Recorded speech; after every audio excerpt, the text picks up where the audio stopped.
Hello and welcome to 3.0 TV. I am Vishakha Thakur. Utah's Bitcoin bill has passed the state Senate, but without its cornerstone, a clause that would have made it the first US state with its own Bitcoin reserve. Now, the HB 230 Blockchain and Digital Innovation Amendments Bill now only provides Utah citizens with basic custody protections, the right to mine Bitcoin, run a node, and participate in staking, among other things. Well, the reserve clause would have authorized Utah's treasurer to invest up to 5% of digital assets with a market cap above $500 billion over the last calendar year in 5 state accounts, with Bitcoin as the only digital asset that currently meets this criteria. BBVA announced on March 10 that it had received the nod from Spain's securities regulator, CNMV, to offer Bitcoin and Ether trading services to its customers, while Spain's second-largest bank's crypto offerings in Spain will enable users to buy, sell, and manage digital assets through its mobile app. So the lender said it will use its own cryptographic key custody platform to maintain full control over customer holdings without third-party involvement. Now, initially, the rollout will be limited to a select group of users before gradually expanding to all private customers across the liberating nation in the coming months. China continues to stun the world with huge advancement in the tech space. Just few days ago, a striking new Chinese AI model named Manus has burst onto the tech scene, hot on the heels of fellow Chinese AI startup DeepSeek's recent global splash.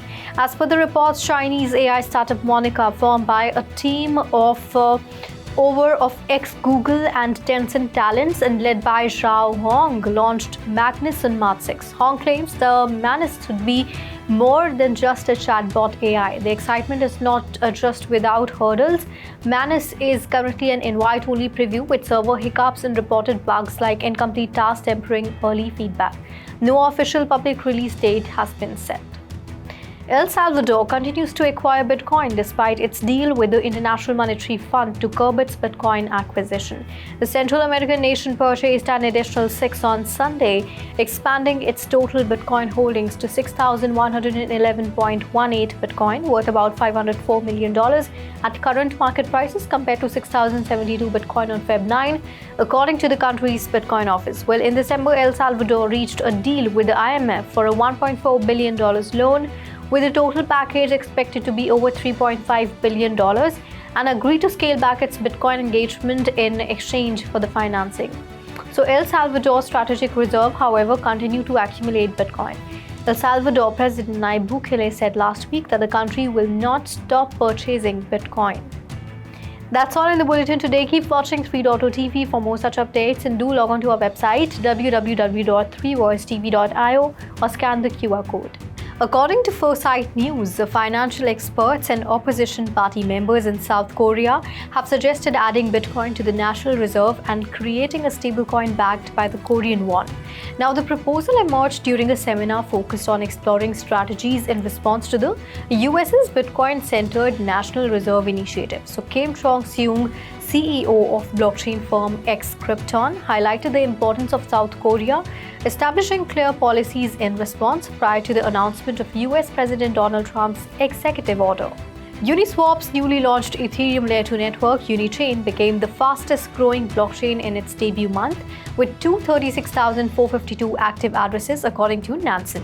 Now, while it remains small compared to networks like Solana, which has 112 million users, Unichain has made a significant impact in DEX volume, reaching $217.7 billion, ranking third in the industry and surpassing Ethereum's base layer. So Unichain's rise has helped Uniswap reclaim its position as the top DEX by TVL, despite facing competition from networks like Solana and BNB Chain. Also, the launch of Unichain provides lower fees and faster transactions, and its successful debut contrasts with a decline in Solana's metrics, where active addresses, transactions, and DEX volume have dropped. Apex Fintech is reportedly considering acquiring Bakkt, a crypto platform originally launched by Intercontinental Exchange. Now, this comes 2 years after Bakkt acquired Apex's crypto operations for up to $200 million in 2022. Now, Bakkt, founded in 2018, aimed to integrate digital assets into traditional finance and had backing from major companies like Microsoft and Starbucks.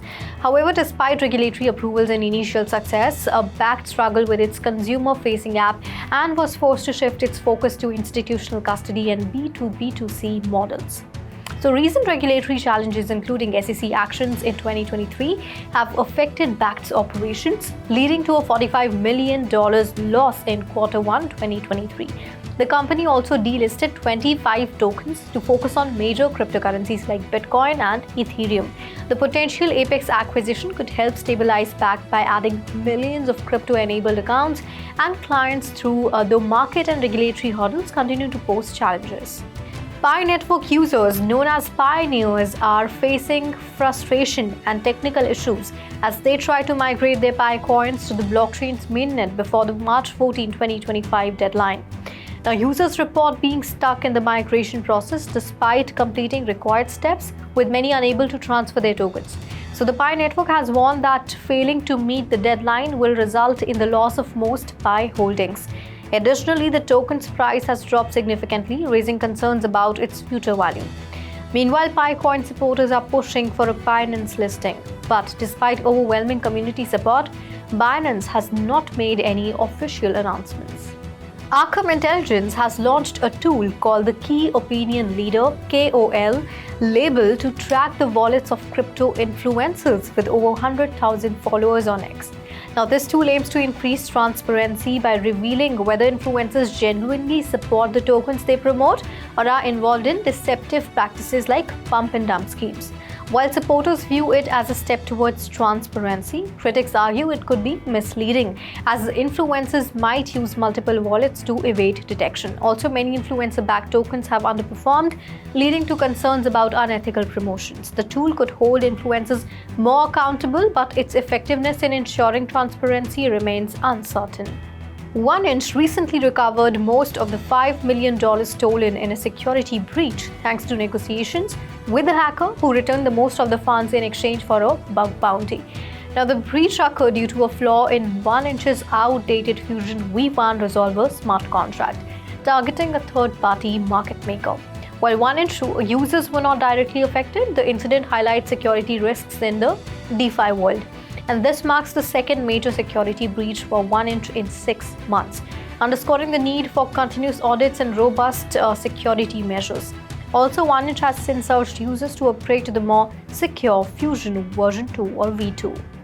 That's all in the bulletin today. Keep watching 3.0 TV for more such updates, and do log on to our website www.3versetv.io or scan the QR code.